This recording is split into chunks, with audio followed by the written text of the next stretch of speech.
Good morning, Mr. Mandani. Just wondering, do you have any response to those who have been labeling you a communist in recent days? Do you plan on walking back any statements when you meet with Leader Jeffries, like seizing the means of production? Thank you. He's seizing the means of the Democratic Party. New York City's socialist candidate for mayor Zohran Mamdani dodging questions as he finally gets a meeting with House Minority Leader Hakeem Jeffries. Still no endorsement, but they will meet again. It just underscores the Democrats' identity crisis as they face a rock-bottom 19% approval rating. Should the party embrace Zohran's hot socialist summer of rent freezes, free buses, city-run grocery stores, defunding the cops, and tossing cash bail in the trash? Or do they pump the brakes and at least pretend to be the party of moderation? Every other day, another video reemerges of Zohran's radical past, including this insanity about abolishing private property. Watch. The system has hundreds of thousands of people unhoused, right? For what? And if there was any system that could guarantee each person housing, whether you call it the abolition of private property or you call it, just a statewide housing guarantee, it is preferable to what is going on right now.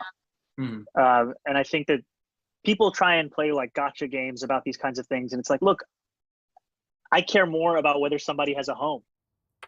But Dems are already warming up to those radical policies. Liz Warren is giving her stamp of approval to government-run grocery stores.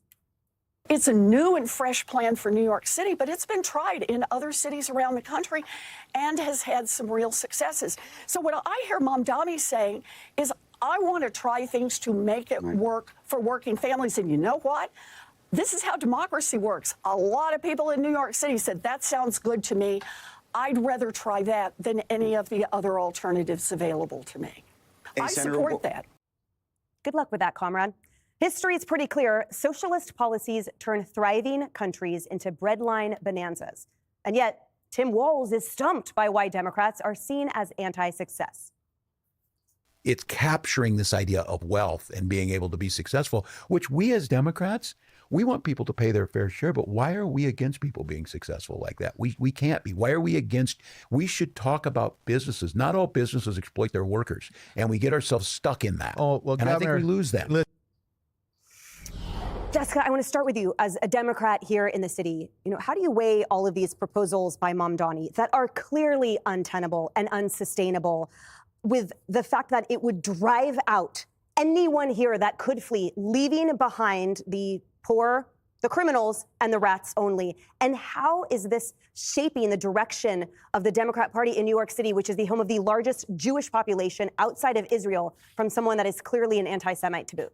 Okay. What? Why are you laughing? Because there was like 95 questions. Just a two-parter. A two-parter. Okay. So I am not a Mamdani person.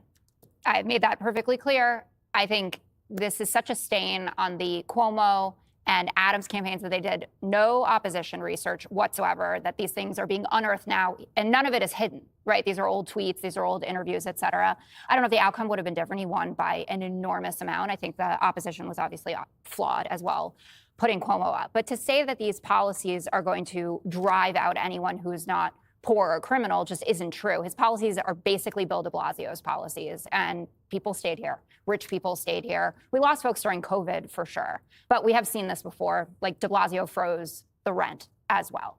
So I think we have to move away from that kind of talk. Elizabeth Warren, when you say, everyone's falling in line, Elizabeth Warren is a far left progressive, but she is right that these stores have been tried before, that in places like Kansas and Florida, which are both right leaning.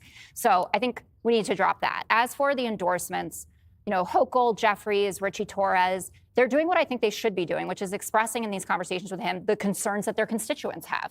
And maybe they get to the point where they endorse, or maybe they don't, but they should be talking to him, and they should continue to say things like you brought up. We have a big Jewish population in our district. Globalize the Intifada means something very specific to them, and he's already backtracked off of that. But these policies are going to hurt small businesses. This is what I'm worried about, and we move from there. But this is an ideology. This is people who fight and people who capitulate, and the people who fight are the ones that are going to win these primaries, and that's why he managed this. But that's the thing, Greg. So for all of us who live here, or ordinary New Yorkers, if this feels like ideology, but the whole point is if it is actually implemented, abolish prisons, abolish cash bail, abolish medical bills, end all cooperation with ICE, rent freeze, abolish private health insurance. Like, there is such a long line of absolutely untenable things. So how is this in any way reflective of ordinary New Yorkers that are frightened for the state of the city, especially on the streets? It's not untenable. It's happening. We have all those things you mentioned are happening. They are tenable. That's the funny thing. We can't pretend like this guy is out of the ordinary. He actually represents the party, the modern woke party, anti-law enforcement, anti-capitalist, pro-trans, pro-illegal, pro-criminal. He's not the radical past. He's the radical present. If the party feels differently about that, as Jessica says, then they really, really gotta talk louder about it, because that's the problem. You guys didn't speak up.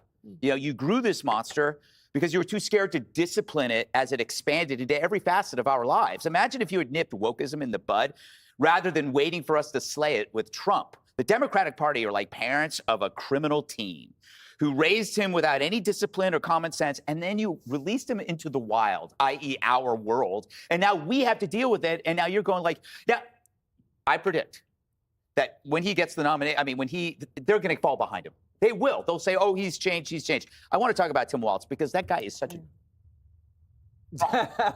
All right, I'll say douchebag. Number one, if you don't understand success, then nothing is fair. And so when he says, I don't understand why the Dems are seen as anti-successful, when what we want is everybody to pay their fair share. Well, get this. The idea of fair share is such an undefinable term that you can apply it to anybody who is successful, even if they've already paid their fair share.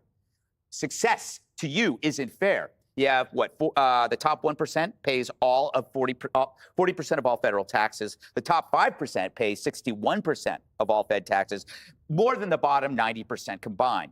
So what if we did pay the objectively fair share? That it would be a fraction of that. Because when you read that data, you realize that ain't fair. That ain't fair. So their idea of fair is punitive. It's driven by envy. All of these policies are driven by envy. It's not necessarily that I want what you have. I just don't want you to have it. Right, and isn't this all coming from such a hypocritical position? All of these guys in D.C. Liz Warren, she's not walking the streets here. I mean, Zoran himself lives in a $3 million Chelsea condo. Right? It's positions of luxury that they can talk about imposing this on New York City. Have you ever hosted Thanksgiving dinner? Once. You know how it's all about the sides? And you make a lot of sides, and sometimes you screw the sides up, but you can hide the sides. Or sometimes people bring sides that are so disgusting you don't even put them out to serve. You can't do that with the turkey. The turkey's the main course. And when you burn the turkey, the whole house smokes up, and you serve it, it's dry, and everybody knows the turkey stinks. Mamdani is the main course. Besides the president of the United States, New York City mayor is the most powerful executive political position in the country. There's no hiding Mamdani. This guy is going to be covered by the Post, the Daily News, the New York Times, MSNBC, CNN, Fox News every single day. And not only that, he's going to be lighting the Christmas tree at Rockefeller Center. First Muslim. Wow, that's exciting.